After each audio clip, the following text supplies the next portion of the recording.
আসসালামু আলাইকুম গাইস, কেমন আছো তোমরা? আশা করি আল্লাহর রহমতে ভালো আছো। সো ওয়েলকাম টু ইভিএফ ভাইয়ের জিনের রাজত্ব ফার্স্ট এপিসোড। আমরা দেখছি তোমরা আমাদের ভূতের রিয়াকশন ভিডিওতে ভালো রেসপন্স দিছো, তো ভেবে দেখলাম কেননা আমরা রিয়েল ঘটনার উপর একটি শো তৈরি করি, এন্ড এই শো কন্টিনিউ করবো কিনা এটা ডিপেন্ড করে তোমাদের উপরে। পরবর্তী এপিসোড আসবে কিনা, মানে এপিসোড 2 আসবে কিনা, সেটা তোমাদের উপর ডিপেন্ড করে যে তোমরা আমাদেরকে ঘটনা দিবা কিনা। অনেকের লাইফে অনেক রকম ঘটনা বাস্তবে ঘটে, তোমরা চাইলে আমাদের সাথে সেটা শেয়ার করতে পারো। ডিসক্রিপশনে একটি ইমেল দেওয়া আছে evfbhai@gmail.com, সেইখানে তোমরা তোমাদের ঘটনা শেয়ার করতে পারো, এন্ড ঘটনা শেয়ার করার সময় তোমাদের নাম, ঠিকানা এন্ড ফোন নাম্বারও চাইলে দিতে পারো। তো এখন তোমাদের মাঝে যে ঘটনাটি শেয়ার করব, একটি মাত্র এই ঘটনা, আর কোনো ঘটনা আসলে নাই, একটা ঘটনাই ছিল। তো যে ভাই আমাদেরকে এই ঘটনাটা পাঠাইছে সে তার নামটা মেনশন করে নাই, সে যেভাবে লিখছে আমি সেভাবে পড়তেছি। তো চলো আজকে আমাদের যে ঘটনাটি আছে আমাদের কাছে সেটা পড়ে তোমাদেরকে শোনাই। আসসালামু আলাইকুম ভাইজান, আশা করছি ভালো আছেন। আমি আমার ঘটনাটি বলার আগে একটু কথা বলতে চাই, যাতে করে বুঝতে একটু সুবিধা হয়। ঘটনাটি ঘটে জানুয়ারির শেষের দিকে। আমি একটি ফার্নিচারের দোকানে কাজ করি এই 2 বছর ধরে। আমার বাসার সামনে একটি গলি আছে, আমি সেখান থেকে রোজ যাওয়া আসা করি। গলির একটু বিবরণ দেই। গলিটা বিশাল লম্বা, বাম দিকে 2টা খাল এবং গলির মাঝখান থেকে বাম পাশে বড় তাল গাছ আছে এবং ডান পাশে আরও একটা রাস্তা আছে। প্রতিদিন আমার বাড়ি ফিরতে রাত 11টা বেজে যায়। তো এবার মূল ঘটনায় আসি। তো গাইস, মূল ঘটনায় যাওয়ার আগে তোমাদেরকে একটা কথা বলতে চাই, সেটা হইতেছে যে এরকম ঘটনা শোনার আগে আসলে পরিবেশটা যদি ওইরকম হয় তাহলে আর একটু বেটার হয়। যেমন ধরো কোনো সাউন্ড নাই আশেপাশে, রুমটা একটু অন্ধকার, এমন টাইপ আর কি। তো যাই হোক, চলো মূল ঘটনায় চলে যাই। কোনো এক রাতে আমার বাসায় ফিরতে অন্যদের তুলনায় বেশি সময় লাগে। রাত তখন আনুমানিক 12টা থেকে 12:30 বাজে। তখন আমি সেই গলিতে প্রবেশ করি যেই গলি দিয়ে আমি সচরাচর যাওয়া আসা করি। ঠিক মাঝ বরাবর যেতে না যেতে খেয়াল করি আমার পিছন পিছন কিছু একটা আসতেছে। আমি সোজা হাঁটতে থাকি। গলিটার শেষ মাথায় যখন আসি মনে হচ্ছে কে যেন দৌড়ে আমার দিকে আসতেছে। তারপর আমি পিছে তাকিয়ে দেখি কেউ নাই। আমি আমার মনের ভুল ভেবে বিষয়টা এড়িয়ে যাই। তারপর টানা 10-12 দিন আমার সাথে কিছু আর ঘটে নাই, সেজন্য এক কথায় আমি সেটা ভুলে গিয়েছিলাম। ঘটনা এবার খুবই খারাপভাবে শুরু হয়। আমি রাতে বাড়ি ফেরার পথে কিছু তেলের পিঠা কিনেছিলাম। রাস্তায় খেতে খেতে আসি, আর খেতে খেতে আমি গলির ভিতরে প্রবেশ করি। আর এটাই হয়তো আমার বড় একটা ভুল ছিল। গলির শেষের দিকে যখন আমি আসি তখন আমার পিছন থেকে কেউ অদ্ভুত কণ্ঠে বলল, একা একা খাবি, আমাকে দিবি না? আমি মনে মনে আয়াতুল কুরসি পড়া শুরু করি, আর আয়াতুল কুরসি পড়তে পড়তে পিছে ঘুরি, দেখি কেউ নাই। আমি এক দৌড়ে বাসায় চলে আসি।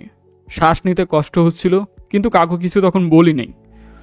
তারপর থেকে রোজ রাতে যখন আমি সেই গলি থেকে আসি বারবার মনে হয় আমার পিছু পিছু কিছু একটা দৌড়ে আসতেছে। এভাবে কিছুদিন যায়। তারপরের রাতে আমার সাথে আর তেমন কিছু হয় না। আমি বাসায় এসে খাওয়া দাওয়া সেরে ওয়াশরুমে যাই। ফিরে এসে দেখি আমার খাটের উপর সাদা শাড়ি এবং হাতে কোদাল নিয়ে কিছু একটা বসে আছে। আমি সাথে সাথে চোখ বন্ধ করে ফেলি। সূরা কলমা যা পারতাম তা পড়া শুরু করি। তারপর আমি চোখ খুলি, তখন আবার দেখি যে সব আবার স্বাভাবিক হয়ে গেছে।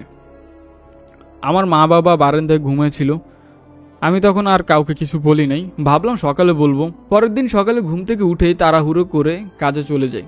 বাসা থেকে বের হয়ে গলির সামনে যেতেই আবার সব মনে পড়ে। এবার মনে হলো রাতে বাসায় এসে সব বলা দরকার। সেই রাতেই এমন কিছু হবে আমি কখনো ভাবিনি। সন্ধ্যার পর আমি দোকানে বসে কাজ করতেছিলাম, তখন রাস্তায় কারেন্ট চলে যায়। কিছুক্ষণ পর কেউ আমার নাম ধরে ডাকলো। আমি রাস্তায় তাকাতেই দেখি কোনো এক মুরব্বি হাতের ইশারায় ডাকলো। আমি বলে উঠলাম, দাঁড়ান, আমি আসছি। আমার হাতে একটা আয়না ছিল, সেটা আমি পাশে রেখে আমি রাস্তায় যেতে না যেতে দেখি যে কোথাও ওই মুরব্বি নাই। রাতে ফেরার পথে খুব ভয়ে ভয়ে আমি ওই গলির ভিতরে প্রবেশ করি। গলির মাঝখানে যেতেই আমার কানে একটি বাচ্চার কান্নার শব্দ ভেসে আসে ডান পাশের রাস্তা থেকে। আমি ঘুরে তাকিয়ে দেখি সেই অদ্ভুত শাড়ি পরা, হাতে কোদাল নিয়ে কিছু একটা দৌড়ে আসছে আমার দিকে। আমি খুবই হতভম্ব হয়ে যাই। তারপর আমি দৌড় শুরু করি। দৌড়াতে দৌড়াতে দেখি আমার ঘাড়ের উপর একটা হাত। এটা দেখে আমি সেখানে অজ্ঞান হয়ে পড়ে যাই। চোখ খুলতে দেখি আমাকে 2টা মানুষ চোখে মুখে পানি দিচ্ছে। আমি লাফিয়ে উঠি। তখন তারা বলে, দাঁড়াও দাঁড়াও, তোমার বাসা কোথায়? আমি বলি, এই পাশে আমার বাসা। তখন তারা আমাকে বাসায় দিয়ে আসে। তারা আমার বাসায় জানায় আমাকে তাল গাছের নিচে পড়ে থাকতে দেখে এবং আমার মাথার পিছন থেকে কিছু পরিমাণ রক্ত বের হচ্ছিল তখন। কিছুক্ষণ পর আমি বাসায় সব জানিয়ে দিই। সবাই কিছুটা মেনে নিলেও আমার বাবা কিন্তু এই বিষয়টা মানতে পারতেছিল না। পরের দিন এক হুজুরের কাছে নিয়ে যায় আমাকে। হুজুর পানি পরে দেন এবং তাবিজও দেন, বললেন 3 সপ্তাহ এই তাবিজ অন্তত সাথে রাখতে হবে। এই ঘটনার পর এলাকার কিছু মানুষ আমাদের বাসায় আসে আমাকে দেখতে। তাদের কাছে শুনতে পাই ওই রাস্তায় অনেক মানুষকেই রাতের বেলায় এমন অদ্ভুত অদ্ভুত ঘটনা এবং অদ্ভুত অদ্ভুত অনুভূতির সম্মুখীন হতে হয়েছিল। এখন আপাতত আল্লাহর রহমতে আমার সাথে তেমন কিছু আর হয় নাই, তবে আমার বাবা কয়দিন পর আরো বড় ভয়ানক ঘটনার সম্মুখীন হয়। তো ঘটনা এই পর্যন্তই। তিনি বলেছে যদি তার বাবার সাথে পরবর্তী সময় যে ঘটনা ঘটে সেটা যদি আমরা জানতে চাই বা তোমরা শুনতে চাও তাহলে সেটা পাঠাবে। একটা জিনিস ভেবে দেখো, ধরো তুমি যে রাস্তা দিয়ে প্রতিদিন যাওয়া আসা করো, তোমার কাছে আসলে সবকিছু পরিচিত, সেই রাস্তা দিয়ে যেতেই তোমার ভয় লাগা শুরু করলো। বাস্তবে আসলে এরকম ঘটনা অহরহ ঘটে। অনেকে হয়তো মানতে চায়, অনেকে মানতে চায় না, কিন্তু আছে, জিন তো আছে। তো ঘটনাটা আমার কাছে ভালোই লাগছে অ্যান্ড আশা করি তোমাদের কাছেও ভালো লাগবে। তোমরা কমেন্টে সেটা বইলো। আর আজকের পর্বটি এতটুকুই, খুবই ছোট একটি পর্ব ছিল, কারণ একটা ঘটনা ছিল।